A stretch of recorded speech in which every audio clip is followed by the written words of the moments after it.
Туризмот во Македонија продолжува да расте. Во првите 2 месеци од годинава бројот на туристи е зголемен за 6%, со пораст и кај домашните и кај странските гости. Според државната статистика, само во февруари земјава ја посетиле над 48.000 туристи, од кои повеќе од 2/3 се странци. Тие оствариле речиси 95.000 ноќевања, при што најголемиот дел отпаѓа токму на странските гости. Во периодот јануари-февруари 2026 година, во однос на истиот период лани, вкупниот број на туристите е зголемен за 6%, односно кај домашните туристи има зголемување за 5,1%, а кај странските има зголемување за 6,5%. Во јануари-февруари 2026 година, во однос на истиот период од претходната година, вкупниот број на ноќевања е намален за 1,6%. Дека Македонија е мала земја со големо срце и уште поголема убавина, пишуваат и светските медиуми. Американскиот CNN во својата анализа посветена на нашата земја ја опишува Македонија како скриен балкански бисер, богата со бујни пейзажи, вкусна традиционална храна и духовно богатство старо повеќе од 1000 години.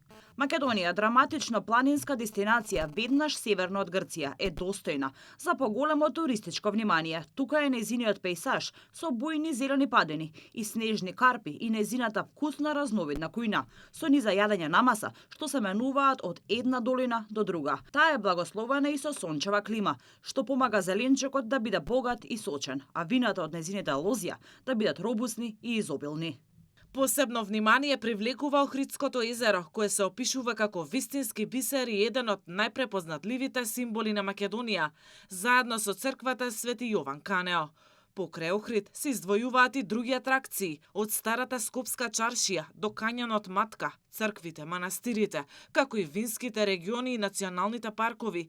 Охридското езеро, кое е дел од светското наследство на УНЕСКО, обкружено со планини, привлекува посетители од целиот Балкан секое лето. Некои доаѓаат за екотуризам, друг прекрасен национален парк Галичица го прегрнува источниот брег со спектакуларното Преспанско езеро, југоисточно од тој парк. За разлика од првите 2 месеци од годинава, после војната на заливот, глобалната криза удира и врз авиосообраќајот и туризмот.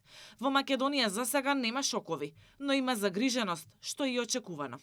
Од двата наши аеродрома се лета според планираното и нема било какви откажувања. Туристичките работници се на штрек и се надеваат дека состојбата ќе се смири.